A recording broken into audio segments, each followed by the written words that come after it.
రూపాయలు అంటే కూడా కోసేవాళ్ళు లేరు ద్రాక్ష. 10 రూపాయలు అన్నా 10 రూపాయలన్నా కోసేవాళ్ళు లేరు. 10 రూపాయలు ఇచ్చి కోసుకొని పోదరని వ్యాపారస్తుల చుట్టూ తిరిగినాం మేము. అట్లాంటి పరిస్థితుల్లో కొన్ని తోటలు అసలు ఒక టన్ను కూడా కొయ్యక తోట మీద కుళ్ళిపోయినాయి సార్. నాకు లాస్ట్ టైం దీంట్లో 42.5 టన్ను అయింది. 4 ఎకరాలకు గాను కాదు, ఈ 2 ఎకరాలకే. ఈ 2 ఎకరాలకే 42 టన్నులు అయింది. Hello everyone, welcome back to expert Ramesh. Friend, మనం ఇప్పుడు చూసుకున్నట్లయితే అనంతపురం జిల్లా కూడేరు మండలం జల్లిపల్లి అనే గ్రామంలో ఉన్నాము. మెయిన్గా ఇక్కడ రావడానికి కారణం ఏంటంటే 4 ఎకరాల్లో ద్రాక్ష తోట సాగు చేస్తున్న రైతు వెంకటరాములు గారు మనతో పాటు ఉన్నారు. ఈ ద్రాక్ష తోట సాగు చేయాలంటే ఎటువంటి జాగ్రత్తలు తీసుకోవాలా, దీనికి ఎటువంటి డిసీజెస్ వచ్చే అవకాశాలు ఉన్నాయి, ఈ ద్రాక్ష తోటకు సంబంధించి ప్రతి ఒక్క డీటెయిల్స్ ఈ వీడియోలో కవర్ చేసే ప్రయత్నం చేద్దాం. అదేవిధంగా లాస్ట్ ఇయర్ కూడా ఒక కటింగ్ అయిపోయిందని వెంకటరాములు గారు చెప్పినారు. ఈ తోట చూసుకున్నట్లయితే మొత్తం 4 ఏళ్ల తోట. ఈ ద్రాక్ష తోటకు సంబంధించి ప్రతి ఒక్క డీటెయిల్స్ ఈ వీడియోలో కనుక్కునే ప్రయత్నం చేద్దాం. మన ఛానల్ కూడా మీరు కొత్తగా చూసినట్లయితే వెంటనే సబ్స్క్రైబ్ చేసుకోండి. మీరు పండిస్తున్న పంటను కూడా 10 మందికి తెలియజేయాలనుకుంటే మన ఛానల్ ద్వారా కింద స్క్రోల్ అవుతున్న నెంబర్కి వెంటనే కాల్ చేయండి. వీడియో చూద్దాం రండి. అన్న నమస్కారం. అన్న, మీకు ద్రాక్ష తోట సాగు చేస్తున్నారు, మొత్తం ల్యాండ్ మీకు ఎన్ని ఎకరాలు ఉంది? నాకు 10 ఎకరాలు ఉందండి. ఇక్కడ 10 ఎకరాల్లో ఒక 4.5 ఎకరాలు ద్రాక్ష ఉంది, ఒక 3 ఎకరాలు మామిడి, మిగతా అంతా బయలు భూమి ఉంది. అంటే 4 ఎకరాల్లో మెయిన్ గా ద్రాక్ష చేస్తున్నారు, 3 ఎకరాలు మామిడితో. ఇప్పుడు ద్రాక్ష తోట సాగు చేయాలంటే మెయిన్ గా ఎటువంటి జాగ్రత్తలు తీసుకోవాలన్నా, అంటే మొక్క పెట్టినప్పటి నుండి కాపు వచ్చేంత వరకు మనకి ఏమేమి జాగ్రత్తలు తీసుకోవాలి? మనకు ద్రాక్ష పెట్టాలనుకున్నప్పుడు ఫస్ట్ సాయిల్ టెస్ట్ పంపేయాలి. ఎందుకంటే మనకు ద్రాక్ష ఏ పరిస్థితులకు తట్టుకుంటుంది, ఏ దానికి తట్టుకోదు అనేది మనకు తెలియదు. కాబట్టి ఫస్ట్ అనంతపూర్లో ఒక సెంటర్ ఉందండి గవర్నమెంట్ తరఫున, వాళ్ళ దగ్గరకు తీసుకెళ్తే సాయిల్ టెస్ట్ చేసి మీకు వాటరు ప్లస్ మట్టి నమూనాలు తీసుకొని పోతే సాయిల్ టెస్ట్ చేసి చెప్తారు. అంటే మీకు ఈ భూమి ద్రాక్షకు అనుకూలమా కాదా అనేది. అంటే ఏ భూములు అంటే ఆ భూములు పండదండి, కొన్ని రకాలైన భూముల్లో మాత్రమే పండుతుంది. అది ఎటువంటి భూముల్లో పండుతుంది అనేది మన సాయిల్, మనకి ఎక్కడైతే భూమి ఉందో ఆ భూమి సాయిల్ నమూనా తీసుకుపోయి చెక్ చేయించుకొని తెలుసుకోవాల్సి ఉంటుంది. ఒకవేళ మనకు ఈ భూమి ద్రాక్షకు అనుకూలమని వాళ్ళు చెప్తే అప్పుడు మనం ఫర్దర్ గా ప్రొసీడ్ అయ్యి పెట్టుకోవడానికి ఆస్కారం ఉంది. అంటే ద్రాక్ష తోట సాగు చేయాలంటే మెయిన్ గా జాగ్రత్త తీసుకోవాల్సింది soil test, water test check చేసుకోవాలి. అంటే వాటర్ టెస్ట్ అంటే pH లెవెల్ చెక్ చేసుకోవాలి. ఇప్పుడు మనకి గ్యాప్ ఎట్లుంది అన్న, చెట్టుకి ఎంత గ్యాప్ ఉండొచ్చు? మేబీ ఇప్పుడు చెట్టుకి 12 అడుగుల గ్యాప్ ఉంది. ఇట్లా ఈ డిస్టెన్స్ రాయికి అంటే సేద్యానికి అంటాం మేము, ఈ గ్యాప్ 10 అడుగులు పెట్టుకున్నా. 10 అడుగులు ఎందుకు పెట్టుకున్నా అంటే నాకు మొక్కలు ఎక్కువ పట్టాల, తక్కువ స్పేస్ లో ఎక్కువ మొక్కలు పట్టాలనేసి నేను డిస్టెన్స్ తగ్గించుకున్నా. కొంతమంది 12 అడుగులు పెట్టుకుంటారు, కొంతమంది 14 అడుగులు పెట్టుకుంటారు. వాళ్ళకున్న ల్యాండ్ని బట్టి, వాళ్ళకున్న దీన్ని బట్టి వాళ్ళు స్పేస్ పెంచుకుంటారు. ఎక్కువ డిస్టెన్స్ పెట్టుకుంటే ఒక్కొక్క చెట్టుకు ఇంకా ఎక్కువ కాస్తుంది. మనం తక్కువ స్పేస్ పెట్టుకున్నాం అంటే నాకేమంటే ఒక మొక్కకు 50 కేజీలు కాస్తున్నా కూడా ఎకరాకు 350-360 చెట్లు అట్లా పడతాయి. ఇప్పుడు మనం పోలు దీనికి సపోర్ట్ గా పోలు నాటుకుంటాం కదా మనం. ఈ పోల్ నాటుకొని ఫస్ట్ పందిరి రెడీ చేసుకోవాలండి. ద్రాక్ష పెట్టాలనుకుంటే పందిరి అంటే మనం పోలు వేసి దానికి పైన అల్లుతారు, వైర్తో అల్లుతారు. ఈ పందిరి వేసుకున్న తర్వాత మనం మొక్క తెచ్చుకోవాల్సి ఉంటుంది. మొక్క మేమైతే చిక్బల్లాపూర్లో తెచ్చుకుంటాం, ఆర్ఐకే నర్సరీ, భరత్ కుమార్ అని. మాకైతే ఇప్పటి వరకు దాదాపు ఒక 4 సార్లు ఏమో మొక్క మార్చింటాం, అన్ని తోటలు కలిపి నేనే. 4 సార్లు కూడా భరత్ దగ్గరే తెప్పించుకున్నా. మొక్క కూడా బాగుంది. అక్కడ గ్రాఫ్టింగ్ ఫెయిల్ అవుతూ ఉంటాయి కానీ చాలా తక్కువ మొత్తంలో ఫెయిల్ అవుతాయి అట్లా. ఇప్పుడు చెట్టు పెట్టుకున్న తర్వాత మనకు కాపు రావాలంటే ఎన్ని ఇయర్స్ పడుతుంది అన్న మెయిన్ దీనికి? అది మన సాయిల్లో ఉన్న దమ్మును బట్టి 1 ఇయర్లో కొన్ని వస్తాయి, 2 ఇయర్స్ కొన్ని వస్తాయి. మనం ఎక్కువ ఎక్స్పెక్టేషన్ 2 ఇయర్స్లోనే పెట్టుకోవాలి ఎక్కువ. ఎందుకంటే 1 ఇయర్లో కాసినా కూడా మొక్క చిన్నగా ఉంటుంది కాబట్టి దాని లైఫ్ స్పాన్ తగ్గిపోయేదానికి ఆస్కారం ఉంటుంది. కమర్షియల్ గా పోవాలంటే 2 ఇయర్స్ ఉండాల్సిందే, కంపల్సరీ. 2 ఇయర్స్లో అయితే మొక్క కొంచెం అప్పటికి అభివృద్ధి చెంది ఉంటుంది, ఎక్కువ కాసేదానికి కూడా ఆస్కారం ఉంది. 1 ఇయర్లో కూడా కాస్తాయి కానీ లైఫ్ స్పాన్ అనేది తగ్గిపోతుంది, తొందరగా మొక్క దెబ్బతింటుంది. ఇప్పుడు మామూలుగా చూసుకున్నట్లయితే ఒక చెట్టుకి యావరేజ్ ఎన్ని గెలలు వస్తాయన్న ఇట్లా గెలలు చూసుకుంటే మనం? అది మనం పెంచుకునే బ్రాంచ్లు సబ్మైన్ల మీద ఆధారపడి ఉంటుందండి. ఇప్పుడు 1 by 1 పెంచుకుంటారు కొంతమంది. అంటే ఇప్పుడు ఇక్కడ బ్రాంచ్ ఉందనుకోండి, ఇది వదిలేసి నెక్స్ట్ ఇంకో కడ్డీకి ఇక్కడ ఒకటి పెట్టుకుంటారు. అంటే ఏమవుతుందంటే ఈ సబ్మైన్లు అంటాం వీటిని, ఒక్క చెట్టుకి 8 సబ్మైన్లు వస్తాయి అప్పుడు. ఎందుకంటే ఇటు సైడ్ ఒకటి ఒకటి వచ్చిందంటే మరి ఇది గ్యాప్ పడుతుంది కదా, మరి ఆ కడ్డీలో ఒక 2 వస్తాయి, అంటే ఇటు సైడ్ 4 అటు 8 సబ్ బ్రాంచ్లు వస్తాయి. అట్లా పెట్టుకుంటే కొంచెం కౌంట్ తగ్గుతుంది. నేనేం చేశానంటే ఒకటి కాసి ఒకటి కాయకపోయినా కూడా అంతా కవర్ కావాలనేసి నేను 16 సబ్మైన్లు పెట్టుకున్నాను ఒక చెట్టుకు. అంటే మనం సబ్మైన్లు ఎన్ని పెట్టుకుంటే అంత కాపాడే అవకాశాలు ఉంటాయి, అన్ని పుల్ల ఎక్కువ ఉంటుంది. ఈ ఎప్పుడైతే పుల్ల ఎక్కువ ఉందో అప్పుడు ఎక్కువ గెలలు వచ్చే ఆస్కారం ఉంటుంది. సీజన్ ఎట్లా ఉన్నా దీనికి ఏ సీజన్ లో పెట్టుకోవాలి మొక్క అనేది? మొక్క ఇప్పుడు సంవత్సరానికి నేను కాపించుకోవాలా అనుకున్న వాళ్ళు అయితే కనుక జూన్ జూలైలో మొక్క నాటుకుంటే మళ్ళీ నెక్స్ట్ ఇయర్ జూన్ జూలైకి అంతా మొక్క వస్తుంది, కాపు కాసేదానికి ఆస్కారం ఉంది. లేదు నాకు ఫస్ట్ ఇయర్ కాయకపోయినా సెకండ్ ఇయర్కి బాగా కాయాలనుకుంటే జనవరిలో పెట్టుకుంటే నెక్స్ట్ జనవరి కాదని 1.5 ఇయర్కి వస్తుంది. అంటే ఇప్పుడు ఈ జనవరిలో 2026 జనవరిలో మొక్క నాటితే 27 జూన్ జూలైలకల్లా అంటే అప్పుడు 1.5 ఇయర్ తర్వాత క్రాప్ వస్తుంది, అప్పటికి మొక్క రెడీ అవుతుంది మనకు పంటకు. ఆ విధంగా కొంతమంది పెంచుకుంటారు. ఇప్పుడు మామూలుగా మీరు 15-16 సబ్ బ్రాంచ్లు పెట్టుకుంటా అన్నారు కదా, దానికి సుమారుగా ఎన్ని రావచ్చు? ఒక 10-15 రావచ్చు గెలలో? ఒక్కొక్క కొమ్ముకి 20-30 అట్లా వస్తాయి. మెయిన్లీ వచ్చేసి ఇప్పుడు నా దాంట్లో 200 గెలలు ఉన్నాయి, 150 గెలలు ఉన్నాయి, 250 గెలలు ఉన్నాయి. ఎట్లా అంటే ఒక్కొక్క మొక్క ఒక్కొక్క రేంజ్ లో కాసి ఉంటుంది అనమాట. ఇప్పుడు ఈ చెట్టు చూసుకున్నారు అనుకోండి, ఈ కొంచెం తక్కువ గెల వచ్చిందంటే సైజ్ ఎక్కువ ఉంటది. అంటే కాయ అనేది ఎక్కువ గెలలు వస్తే కొంచెం సైజ్ తగ్గుతుంది, కొంచెం తక్కువ గెల సైజ్ బాగా వస్తుంది. ఇప్పుడు యావరేజ్ మనకు ఒక గెల అంటే ఎంత రావచ్చు అన్న? మెయిన్ గా 250 నుంచి స్టార్ట్ అవుతుంది గెల వెయిట్. 1 కిలో వరకు వస్తాయి. 1 కిలో వరకు వస్తాయి. అంటే ఇది first cutting, second cutting. First cutting చూసుకున్నట్లయితే మనకి ఏ విధంగా ఉందన్న క్రాప్ అనేది మొత్తం?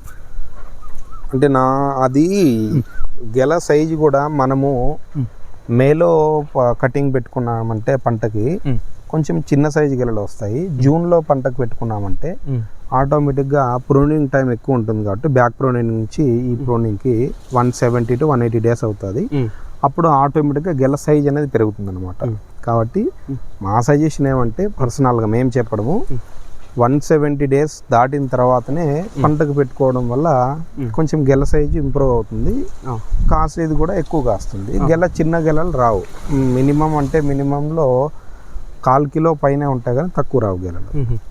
లాస్ట్ టైం ఎంత వచ్చి ఉంటుంది యావరేజ్గా? నాకు లాస్ట్ టైం దీంట్లో 42.5 టన్ను అయింది. 4 ఎకరాలకు గాను కాదు, ఈ 2 ఎకరాలకే. ఈ 2 ఎకరాలకే 42 టన్నులు అయింది. లాస్ట్ ఇయర్ ఫస్ట్ క్రాపే కాబట్టి ఫస్ట్ క్రాప్ అయినా కూడా మీకు 2 ఎకరాలకు 42 టన్నులు వచ్చింది. ఎకరాకి మనకి 21 టన్ను.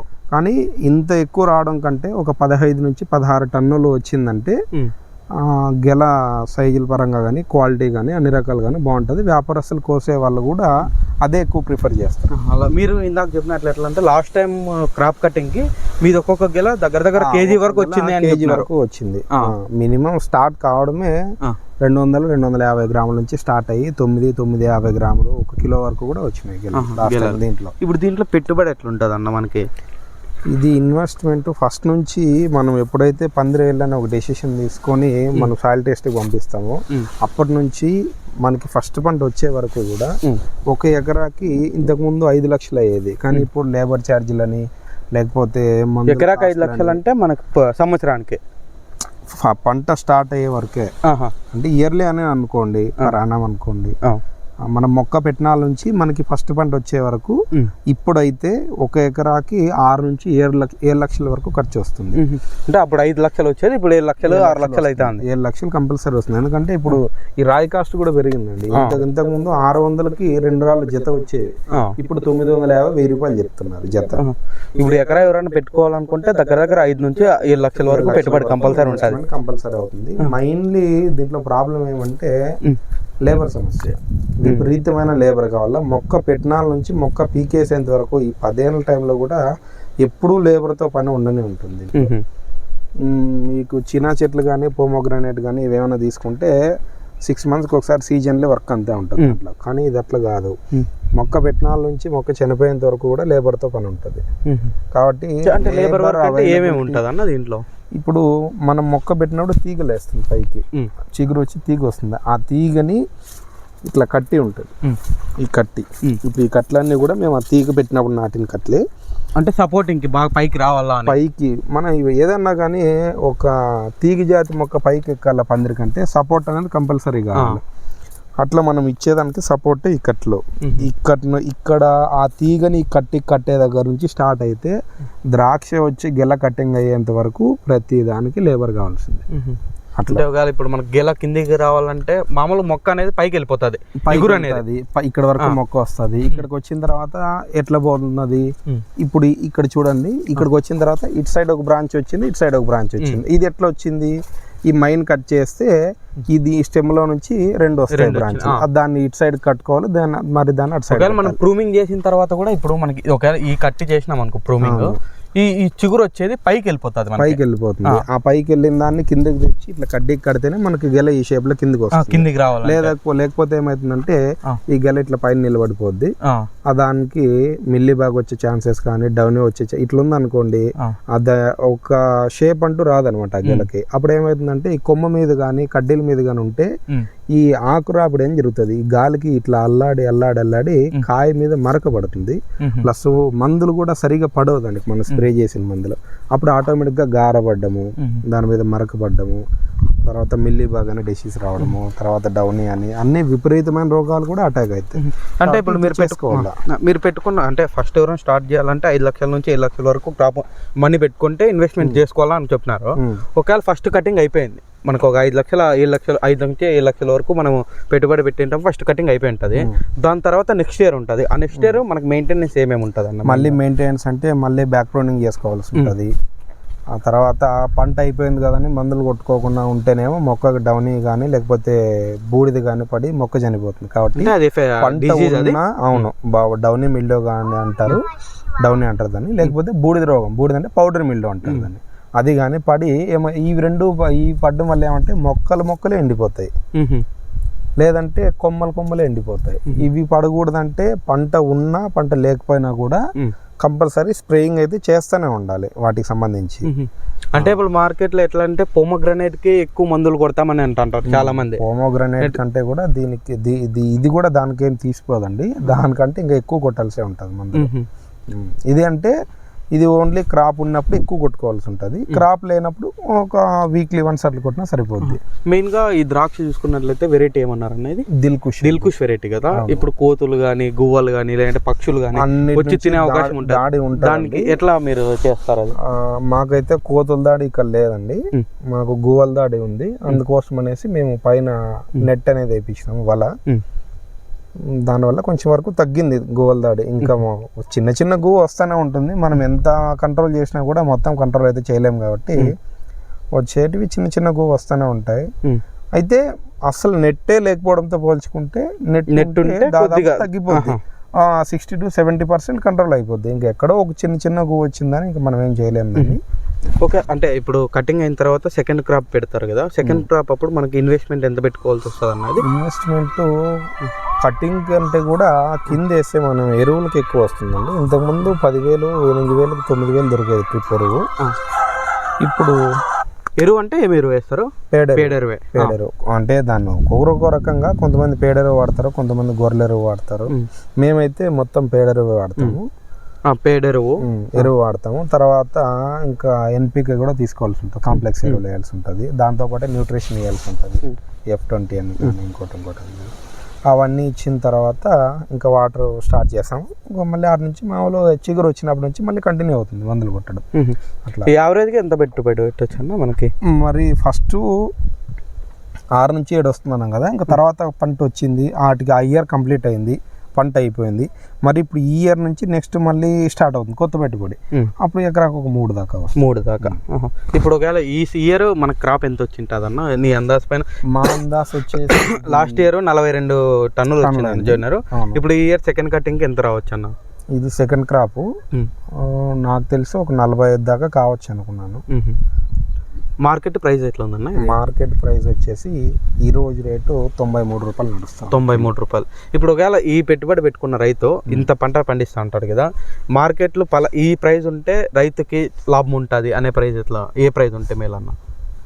అది మనకి వచ్చిన క్రాప్ మీద ఆధారపడి ఉంటుంది. ఇప్పుడు నాకు కొంచెం క్రాప్ హెవీగా వచ్చింది కాబట్టి నాకు 50 రూపాయల పైన నడుస్తుంది. కానీ ఇంకొంతమందికి ఎట్లా అంటే తక్కువ. ఇప్పుడు నా ఫ్రెండ్ ఒక పిల్లోడు ఉన్నాడు, నరేష్ అని. ఆ పిల్లోంది ఇయర్లీ 20 టన్నులు అయ్యేసరికి ఈసారి 6-7 టన్నులకే పడిపోయింది అనమాట. ఇప్పుడు ఆ పిల్లోడు 100 రూపాయలు తమ్మినా కూడా లాసే. అట్లా మనకు వచ్చిన క్రాప్ మీద డిపెండ్ అయ్యి రేటు ఇంత అయితే గిట్టుతుందని ఉంటుంది. కానీ మనం అనుకున్నట్టు రేట్ రావు కదా. 2 years బ్యాక్ ఏమైందంటే 10 రూపాయలు అంటే కూడా కోసేవాళ్ళు లేరు ద్రాక్ష. 10 రూపాయలు అన్నా కోసేవాళ్ళు లేరు. 10 రూపాయలు ఇచ్చి కోసుకొని పోదరా అని వ్యాపారస్తుల చుట్టూ తిరిగినాం మేమే. అట్లాంటి పరిస్థితుల్లో కొన్ని తోటలు అసలు ఒక టన్ను కూడా కొయ్యక తోట మీద కుళ్ళిపోయినాయి సరుకంతా. అట్లాంటి పరిస్థితులు కూడా ఒక్కొక్కసారి ఎదురవుతాయి. అట్లాంటి పరిస్థితులు వచ్చినప్పుడు ఇట్లాంటివి 20-30 రూపాయలు పోయినా కూడా చాలా మేలు అనుకుంటారు. అట్లాంటి పరిస్థితుల్లో తట్టుకోవడం చాలా కష్టం. మా ఊర్లోనే ఒక 2-3 తోటలు అట్లా నిలబడిపోయినాయి. ఇంకా వాళ్ళ బాధ వర్ణనాతీతం. అది పరిస్థితి ఎవరికి రాకూడదని కోరుకుంటున్నాను. ఇంకోటి మీద అది డ్రాఫ్టింగ్ ఒకసారి చెప్పినారు కదా, ఒకసారి చూద్దాం. మొక్కలు పెట్టాలనుకున్నప్పుడు నేను చెప్తాను కదా, మళ్ళీ ఇంకొకసారి చెప్తున్నా. మీకు మొక్క చిక్బల్లాపూర్లో అవైలబుల్ ఉంటుందండి. RIK నర్సరీ భరత్ కుమార్ అని నేను మీకు ఆ నెంబర్ కూడా మెన్షన్ చేస్తాను. అక్కడ మొక్కలు తెచ్చుకోండి, బాగున్నాయి. అక్కడ గ్రాఫ్టింగ్ అంటే అంటు కడతారు అనమాట. మొక్కకి అంటు కట్టి వాళ్ళే ఇస్తారు. ఇది అండి ద్రాక్ష మొక్క, దీనికి అంటు కడతారు. ఈ మొక్క తెచ్చుకుంటే ఇది కాస్ట్ పరంగా తక్కువ పడుతుంది. అంత ఒక 20 రూపాయలు దొరుకుతుంది. ఇది వెరైటీ అంటారండి. మేమైతే దీన్ని అడవి ద్రాక్ష మొక్క అంటాము. అంటే నాటి మొక్కలాగా అంటాం మేము దీన్ని. దీని స్పెషాలిటీ ఏమంటే దీనికి అంటు కట్టడం వల్ల వాటర్ సోర్స్ తక్కువ అయినప్పుడు కూడా ఈ మొక్క తట్టుకొని నిలబడగలుగుతుంది. ఎందుకంటే మన ప్రాంతంలో రూట్ అనేది చాలా డెప్త్ గా పోతుంది కాబట్టి. ఇప్పుడు మాకు ఎట్లా రాళ్ల పొలం, ఇది వాటర్ సోర్స్ చాలా తక్కువ, అందువల్ల మేము దీన్ని ఎక్కువ ప్రిఫర్ చేసుకున్నాము. దీని నుండి అంటు కట్టి దానికి దీని నుంచి ఈ మొక్క పుల్ల తీసుకొని దీనికి గ్రాఫ్టింగ్ అంటు కడతారండి. దానివల్ల ఏమైతుందంటే కింద వేరు వ్యవస్థ అంతా అదే ఉంటది. ఆ గ్రాఫ్టింగ్ కార్డ్ నుంచి పైకి ఈ మొక్క ఉంటది. దీనివల్ల ఉపయోగం ఏమంటే కొంచెం తక్కువ వాటర్ ఉన్నా కూడా, అవునులేండి ఇది మొండి మొక్క కాబట్టి వాటర్ తక్కువ ఉన్నా మనకి తట్టుకోగలుగుతుంది. అది కాక మన అనంతపురం జిల్లా రాయలసీమ అంటేనే వాటర్ అనేది చాలా తక్కువ ఉంటుంది. అంటే డ్రాఫ్టింగ్ చేపించి ఇట్లా అడవి మొక్కలతో డ్రాఫ్టింగ్ చేపించుకుంటే వాటర్ అనేది తక్కువ ఉన్నా కూడా తట్టుకోగలుగుతుంది. ప్లస్ క్రాప్ వచ్చినప్పుడు కూడా మనము డైరెక్ట్ పుల్ల పెట్టుకున్నప్పుడు ఏమవుతుందంటే 100 రోజుల లోపలే పంట ఇదైపోతుంది అనమాట. అంటే అప్పుడు పరిస్థితులను బట్టి కటింగ్, అంటే ద్రాక్ష కోసే టైంలో ఏమైనా వర్షాలు పట్టుకున్నా, లేకపోతే వ్యాపారస్తులు రాక ఏమైనా ఒక వారం 10 రోజులు లేట్ అయినా కూడా అప్పుడు ఏమవుతుందంటే ముందు నేను మొక్కలకు మాగిపోయి రాలిపోతున్నాయి. గెల ఇట్లా కిందకి రాలి. కానీ ఇదేమైతుందంటే 120 రోజులు ఉన్నా కూడా గెల అనేది ఇట్లే స్టిఫ్ ఉంటుంది, గట్టిగా ఉంటుంది, కాయ మెత్తగా కాదు. మార్కెటింగ్ కూడా అనుకూలంగా ఉంటుంది. ఇప్పుడు మనం ఇక్కడ చూసుకున్నట్లయితే ఇవన్నీ కాయలు నల్లగా పరిగి అంతా వచ్చింది. అవును, ఇది గార అంటారండి. ఇది వచ్చేసి ఇది ఎప్పుడు మొగ్గ నుంచి పింజ్ అయ్యే టైంలో త్రిప్స్ అని ఒక పురుగు పడుతుందండి. దానికి ఒక స్ప్రేయింగ్ ఒక్కో రోజు వెనక ముందు అయినా కూడా దానివల్ల ఈ గార అనేది ఏర్పడుతుంది. అదే అంటే ఆ పురుగు అనేది తింటా కాయని కొరుకుతుందండి. అది ఆ కొరకడం వల్ల ఇది వస్తుంది. యాక్చువల్గా దీంట్లో 2-3 రకాలు వస్తాయి. ఇది ఇక్కడ చూడండి, ఇది గార. ఇటు సైడ్ పడినది ఇది ఆకు రాపిడి అంటారండి. ఆకు కానీ కొమ్మ కానీ కాయకి రాసుకోవడం వల్ల ఆ పై చర్మం చిట్లిపోయి మనకు కదా కాలినప్పుడు ఎట్లా అవుతుందో అట్లా ఆ విధంగా ఇది ఏర్పడుతుందండి. ఇది వేరు, గార అనేది వేరు. ఇది గార, ఇది ఆకు రాపిడి. అదే దానికి దీనికి వేరియేషన్ ఉంటుంది అనమాట. ఇప్పుడు ఒకవేళ ఎవరైనా రైతు మన వీడియో కానీ లేదంటే మార్కెట్లో ఏదన్నా సోషల్ మీడియాలో కానీ చూసి ద్రాక్ష తోట సాగు చేయాలనుకుంటుంటారు కదా అన్న, వాళ్ళు సాగు చేసుకుంటే మెయిన్గా వాళ్ళకి మీరు ఏం చెప్తారన్న? పెట్టుకోవడం మంచిది అంటారా, లేదంటే రిస్క్ ఎక్కువ అని అంటారా మీరు మీ విధంగా? ద్రాక్ష పరంగా అంటే చాలా సెన్సిటివ్ మొక్క అండి ఇది. మేము మెయింటైన్ చేసుకోగలము, మేము ఎన్ని స్ప్రేలు అయినా మందులు కొట్టగలము అని అనుకుంటే పెట్టుకోవచ్చండి, ఈజీగా ఇది చేసుకోవచ్చు. బట్ దీంట్లో ఉన్న ఒకే ఒక సమస్య లేబర్ సమస్య అండి. విపరీతమైన లేబర్ కావాల్సి ఉంటుంది. మాకు అట్లాంటి సమస్య ఏం లేదు, మాకు లేబర్ అవైలబుల్లో ఉన్నారు అనుకుంటే దిగచ్చండి, ఎవరైనా పండియచ్చు. ఉన్న విషయం వల్ల ఒకటి చాలా సెన్సిటివ్ క్రాప్ అండి ఇది. మనము కొంచెం అజాగ్రత్తగా ఉన్నా కూడా క్రాప్ సరిగా రాదు, ప్లస్ వచ్చినా కూడా ఈ విధంగా చెడిపోయేదానికి ఆస్కారం ఉంటుంది. కాబట్టి మేము నెగ్లిజెన్సీగా ఉండము, మేము చేసుకోగలుగుతామని అనుకున్న వాళ్ళైతే పెట్టుకోవచ్చండి, ఏం పర్లేదు. మీ ఏరియాలో నేను మార్కెటింగ్ చూసుకోండి, ఎందుకంటే పంట అందరూ పండిస్తాం కానీ మార్కెటింగ్ అందరూ చేయలేకపోతున్నామండి. వ్యాపారస్తులు మీ ఏరియాలో ఉన్నారా లేదా అనేది కూడా చూసుకోవాల్సి ఉంటుంది. ఇవి రెండు మీకు అవగాహన ఉంటే పెట్టుకోవచ్చు. వీడియో లాస్ట్ వరకు చూసినందుకు అందరికీ ధన్యవాదాలు. ద్రాక్ష తోట సాగుకు సంబంధించి ప్రతి ఒక్క డీటెయిల్స్ ఈ వీడియోలో కవర్ చేశాను అనుకుంటున్నా. మీకు కూడా ఈ పంటకు సంబంధించి ఎటువంటి డౌట్స్ ఉన్నా కింద కామెంట్లో తెలియజేయండి. Thank you all.